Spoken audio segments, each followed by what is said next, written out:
Is it going? What's up, everybody? How y'all doing? I'm hoping I got this popping on here and we got everything going. This is my first time, so I'm a little nervous about making sure the technology works itself out. But hey, this is my show, Conversations with Cobi. I'm gonna talk to a lot of interesting people about a lot of interesting stuff. You know, some people say I'm intriguing on my own, but wait till you see when I talk to interesting people. You know, and I just got married, and it's interesting. Relationships are kind of crazy because, like, I was sitting on there watching TV, and I'm sitting there with my wife, and I'm thinking, babe, I need to get life insurance. And she looks over and says, I already did. That was a little scary. But it made me think that sometimes you got to plan really far ahead and understand your situations. And for me, my wife is better at doing that than I am. So I want to welcome you, family, to Conversations with Cobi, where we talk to interesting people about life, success, and technology. So tonight, our first guest is extremely interesting.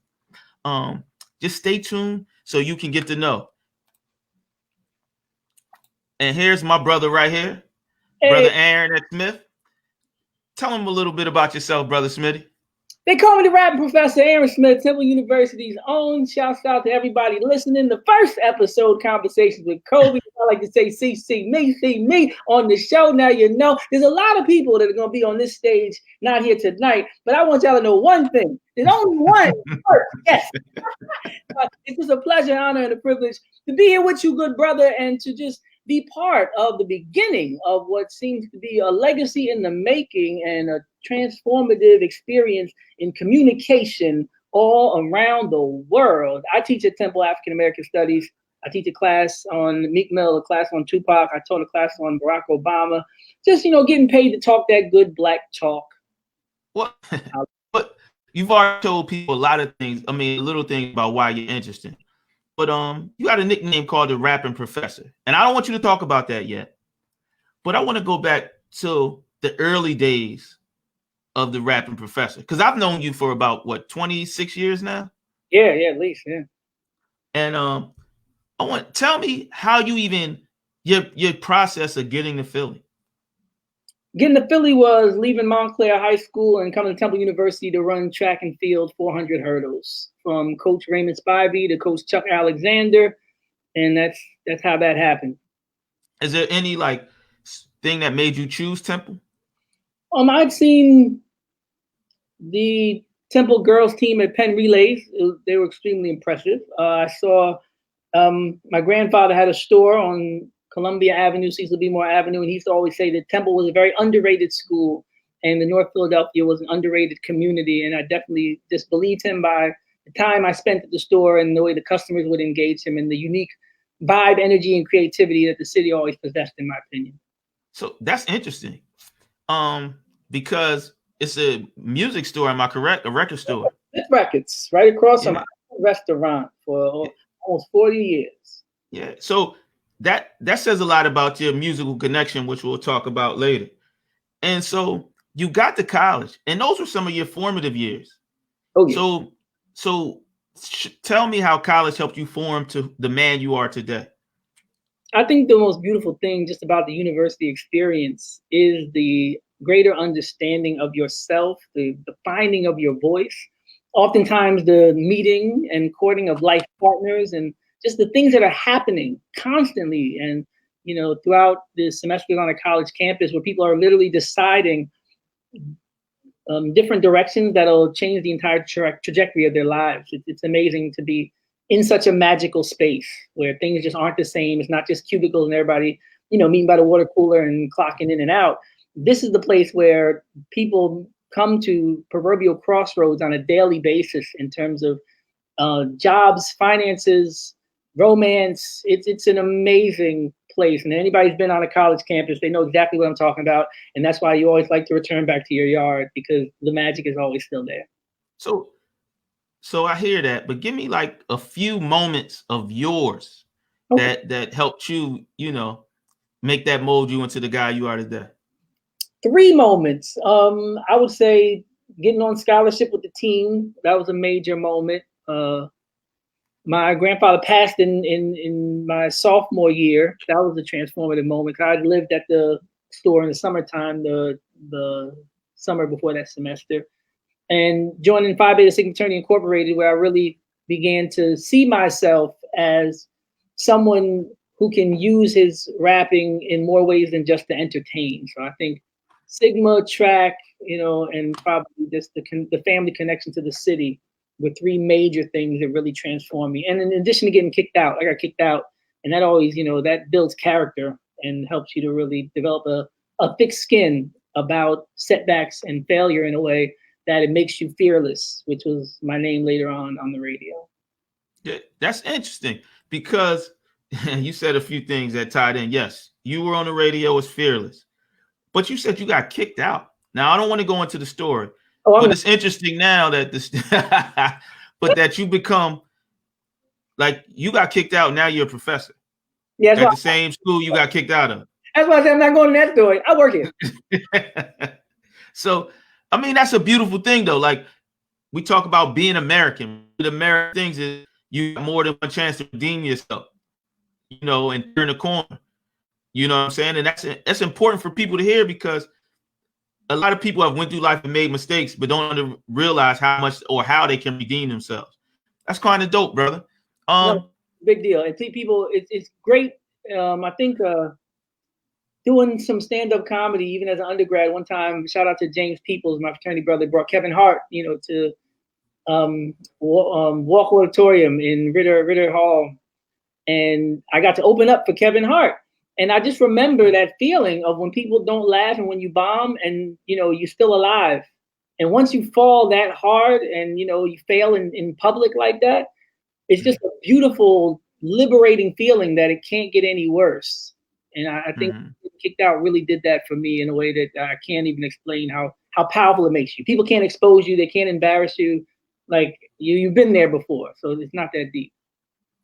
Awesome. That's interesting. So I do remember, I have to say, Frat, you've always had bars. Now, before you get into a story, I remember that we would go places and you would battle anybody. And you would tell them to throw out words or letters and you would all spit a verse. I'm not going to ask you to do that, at least not right now. But after Temple, you transitioned to the radio. Yeah, I always had dreams to be a songwriter, publishing, big money in publishing. Even after you die, your family gets paid from your songs for 70 years. Once I heard that kind of deal, I was like, wow, there's not too many ways I can, get my family paid from what I'm doing now without saving up. So that was definitely enticing. And I always had a gift for lyrics. So I wanted to meet all the artists and work with the artists. So after I secured tenure at the university, it's still definitely a short-term goal to get back into publishing and songwriting. Because that's definitely, if I had to pick a passion, that might be the primary passion, to write songs. Wow. So like I laugh and I'm listening because sometimes I never really heard what your passions are. This is new to me and I've known you for this long. And we've done a lot of projects together. Like when we worked on the Flow Live and we were hitting the streets, like I laugh because people don't realize like we were there with Meek Mills in the trenches, Sandman, the Non Brigade. I mean, Gilly doing a big, shout out to Wallow and Gilly with $1 million worth of game. We were talking Industry Wednesdays on, in these back blocks, and now they're some of the biggest names, in the podcast game. So it's a beautiful journey. Yeah, right. And it's interesting to know, like I call you as my first guest because you've been my brother through thick and thin when it comes to this media game and in life, and actually in life also. And we've been through a lot together. And like I definitely remember going in 2 a.m. and leaving 2 a.m. Industry Wednesdays, shooting videos. Remember the Philly 24 video? Yeah, that was cool. Hosted? That was crazy. Yeah, we had the flowlive.com. Cannon is incorporated. Everybody was part of that project, Philly 24. That was definitely a moment. You might do a story on that, right? With that footage. We might. Fred, we definitely might. So, but then after that, you did kind of like we went from all of that. You were on the radio, you were fearless. On the radio. Legends with Mikey Short. Yeah, and the Takeover Legends, Sexy Mo, all of that. and then you went back to college. Got right? married first, though. You got married first. What inspired you to go get? Around the same time, but yeah, you know. But Oh, you know, okay. marriage will slow anybody down. It's like pregnancy; it'll get a stripper off the pole. You know, like you know, Yeah. certain people's lives, you have an epiphany. You know, like a Damascus, you know, knock you off the pole because you know the pregnancy test came back. Yeah, so Yeah. I was in the club a good 3 nights a week, and you start to get literally disgusted, you know, because you know what the club looks like when the lights are on. So you're not in all the smoke and mirrors illusion, and you ain't been drinking like everybody else. You just sitting here like, ew, everybody just sweating on each other, and they don't even know it. It's dark in here, and the floor is sticky. And you know, like once you've been in the club a good amount of time, you start to see where you really are. You know, and some people have that experience in a party before. You look around like, why am I even here? So I had my fill of that life to the point where when I even had an opportunity, you know, I headed for the hills. I was like, oh, marriage, please, yes, definitely, anytime, take it. So yeah, I think that definitely transitioned me out of that desire to be in that life. You know, I still had the desire to create. Yeah. So you went back to school, and then you did something very, very powerful. For me, it was. I can't say, but you got your doctorate. Yeah. In African American, is it Africology or African American Studies? I actually went back 3 more times. I went back for a liberal arts master's. I went back for a higher education master's, and I went back for a master's in Africology, and then I did a PhD. Well, PhD in Africology, and then I went back and did the higher ed after that. So 2 masters, PhD, and then I got another master's after that. Awesome. Had lost time since I've been kicked out.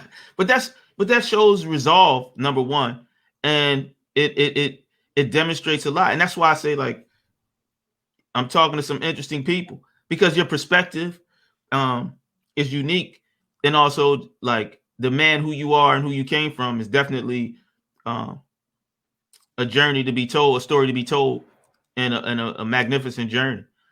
So now let's get to your PhD in Africology. Right, you studied under the fabulous and intelligent Malefique Asante. How was that? So Dr. Malefique Asante is the first person to create a PhD program in African American Studies, and here at Temple University. I actually was in the liberal arts program taking his class because you're able to take class in different departments in the liberal arts program. And, you know, I've been black for a long time. And I guess I've just been kind of running from the conviction, the destiny, you know, the obligation that comes with certain degrees of knowledge, you know. So I have a revolutionary anointing that I didn't want to fully embrace at the time because I had been arrested in high school for disrupting assemblies because they weren't black enough and things like that. So I just wanted to get away from, you know, that life, but something was always, you know, ancestrally connecting me and calling me back. I messed up and took that class with Dr. Asante. I said, man, let me just go ahead and be ultra black, like Nas says, and stop just being black enough to stay alive and make some money. And turned out good for me, kind of making more money, and I'm still here. So shout out to the Department of Africology and African American Studies and Dr. Asante for reawakening, you know, Wakanda Forever, the ultra blackness of Aaron Smith. Yeah. So you've got a few articles, like you wrote a chapter in the book, if I'm correct, The Boundless Baldwin. Say again? It froze up a little bit. Oh, the Boundless Baldwin. Oh, okay. Yeah, tell me. Go ahead. Big fan of Baldwin's work. I think of a lot of the thinkers and scholars throughout history in this moment of social justice and inclusion and diversity and Black Lives Matter. His voice is one that resonates, you know, more consistently than some others who dealt more directly with issues of their time that might not have the same relevance, you know, in these social media, social justice spaces as Baldwin did, not to negate anybody else's contribution or relevance, but it was definitely a great experience. Currently, we're working on 2 books, one about the rhetoric of Barack Obama, an Afrocentric analysis, and also Afrocentric futurism. So you might have heard of the Afrofuturistic movement. Yes. So we want to make sure that we properly ground and root this whole dream of, you know, transhumanism and machines and stars and space with the fact that we were always a cosmological intergalactic stellar people. That's why the pyramids are lined up with the pyramids of Giza are lined up with the great stars. And there's stories about the Anunnaki coming from, the solar system, and the whole idea of having to break the Van Allen belt by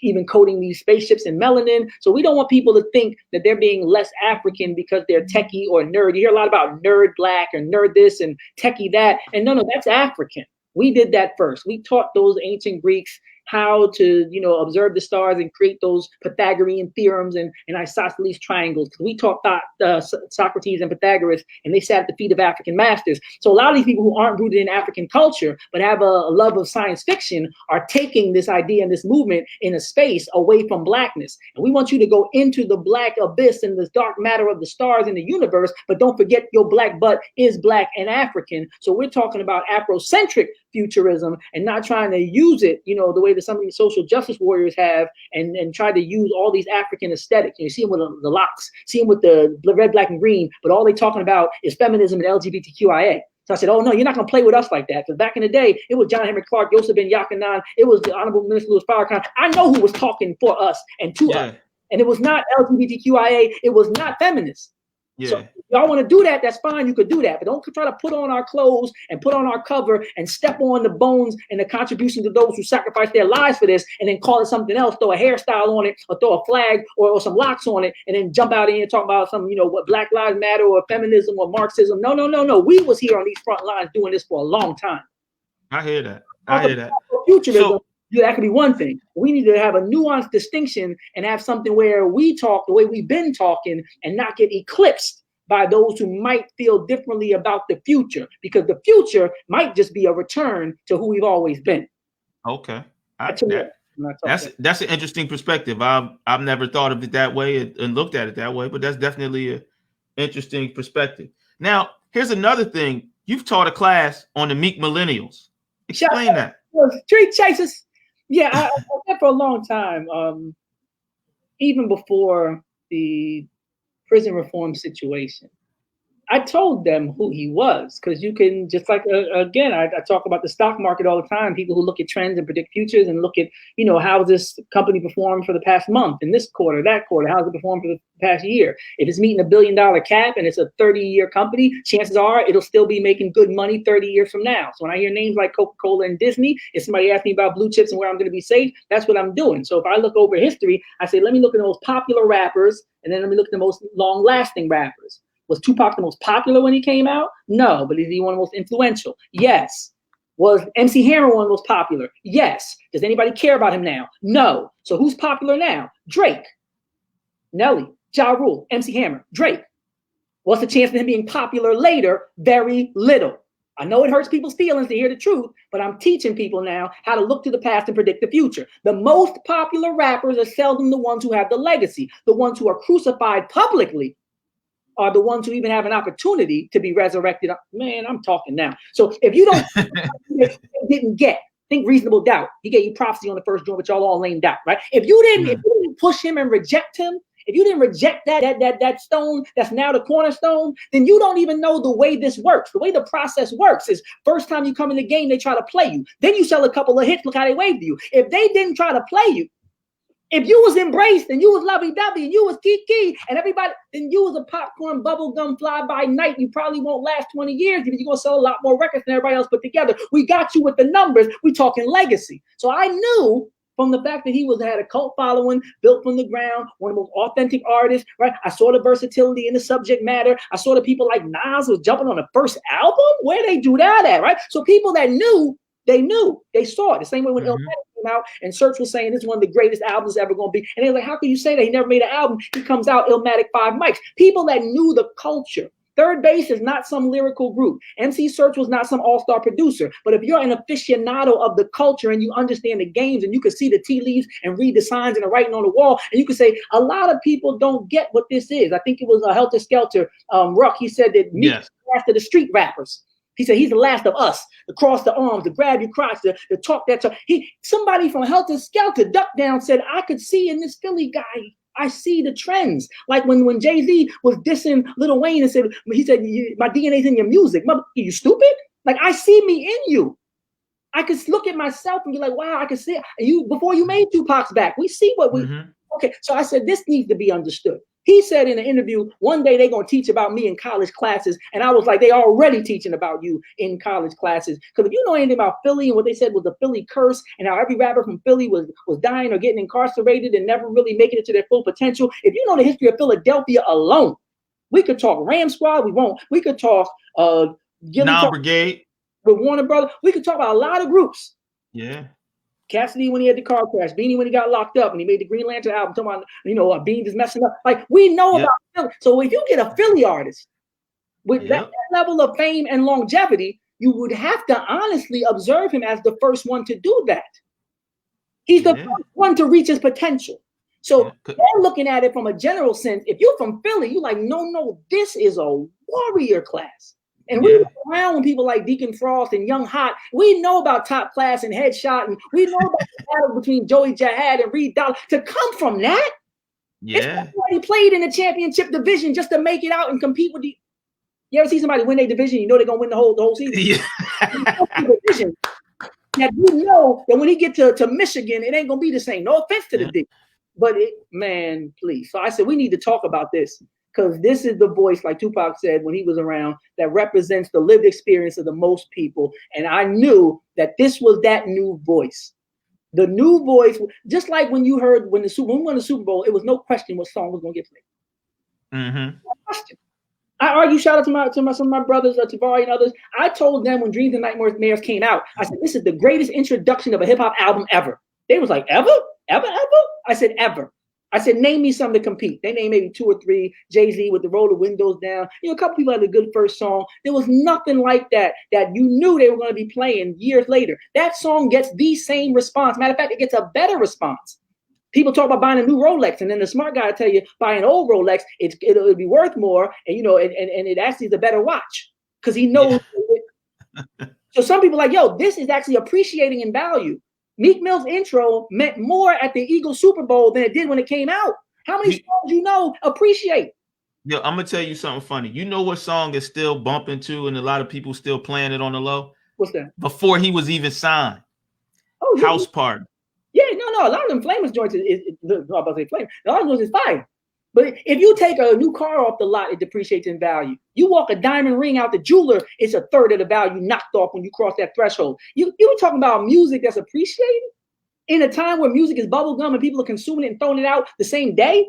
I said, this is special. This is a moment. And most people, when they don't look far enough back, I think it was Asa Hilliard said, our brains are like supercomputers. The more memory you have, the better you can interpret and engage and process phenomena and information. If you don't got a lot of memory, you buffering, you running slow. You get a moment like Jay-Z, you lame out. You get a moment like Meek Mills, you couldn't see it. Then 10 years later, you're like, yeah, I remember when Tupac first came out. I hear a lot of artists and a lot of people today say, I didn't really get what Tupac with the first couple of joints. Oh, they tripping. I know exactly what you talk about. Because he came out, Brenda Had a Baby, I'm a Soldier.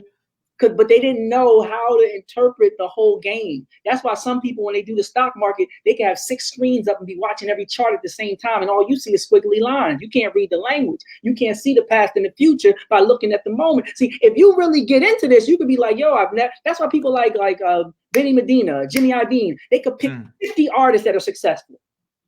Tommy McCullough, they could pick a Mariah Carey to a Tupac Shakur. It don't matter what genre. They could work with people like Kiss and Sting and Elton. They could see it. They know what it is. It doesn't matter what color it is, what genre it is, or what time period it is. You got the same people been picking and making people superstars for 30, 40 to 60 years. And once you understand that, you say, oh, it's like an algorithm. It's like an equation. We gotta figure out how to crack the code. We can't just ride the wave. You can't jump in there on the trends and something's going up and you jump on that stock. No, you got to see how this works so you could buy in the dip when it's low and know it's about to go up. You can start predicting things before they happen. And that's what combine the Afrocentric futurism with the future predictions with the analysis of hip hop and compare that to the Africology with seeing that the future could be the past and bring it all together with the bars like that. Look, I got to cut you off. But that reminds me, what was Jay-Z said? I'm moving my future, moving past my past. Wasn't that one of his verses? I'm trying to think which part you're talking about. It was I can't remember. Matter of fact, I think he said it on the Hot 97. On the Hot 97 when he brought I'm about to pass you twice. I remember saying, you said about to pass you twice. So look, I don't want to cut you off, But we got like a few minutes. Tell me what else you got going on before we sign out. Anything coming up new? Because I want to take your class now. Got these books coming out, laying low. We're going to go ahead and go for tenure, and secure the bag for real, secure the position.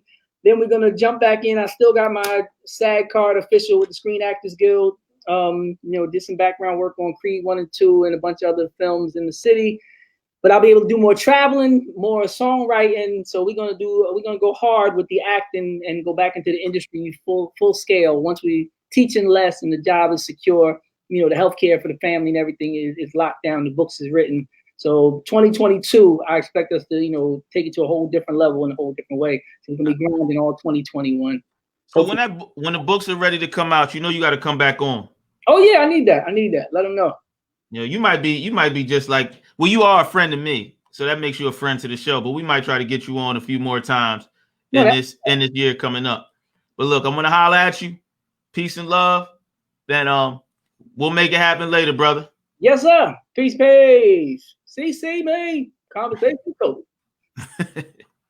So that was my brother Aaron Smith. He's a professor at Temple University, Africology Studies. He's also was Young Fearless on 103 The Beat. As you can see, this is the type of people that are going to be coming on our show. I love them, thank him, and welcome him to be here, and I welcome you. So you take it easy. Have a blessed day. Good night.